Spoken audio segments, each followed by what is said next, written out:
कोयल की आवाज जितनी मीठी है उतनी ही खतरनाक उसकी सच्चाई है, क्योंकि वो अपने अंडे खुद नहीं पालती बल्कि किसी और के घोंसले में छोड़ देती है। देखो, कोयल की आवाज सिर्फ गाना नहीं है, बल्कि ये एक स्मार्ट सिग्नल होता है। वो अपनी आवाज से दूसरी चिड़ियों को ट्रैक करती है, उनके घोंसलों का लोकेशन समझती है और जैसे ही मौका मिलता है वो चुपके से उनके घोंसले के पास पहुंच जाती है। फिर बहुत तेजी से अपना अंडा उस घोंसले में रख देती है और कई बार वो असली अंडों को बाहर गिरा भी देती है ताकि बाद में उसका बच्चा ही सरवाइव करे। लेकिन अब सवाल ये है, कोयल ऐसा करती क्यों है? देखो, अगर कोयल खुद अपने अंडे सेती तो उसे घोंसला बनाना पड़ता, बच्चों को खिलाना पड़ता, जो बहुत टाइम और एनर्जी लेता।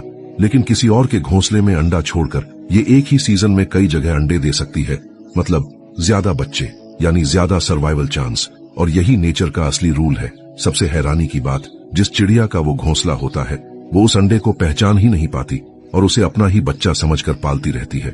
जब वो बच्चा निकलता है तो कई बार वो इतना बड़ा और ताकतवर होता है कि बाकी बच्चों को जीने ही नहीं देता, और ये सब पॉसिबल होता है इवोल्यूशन की वजह से।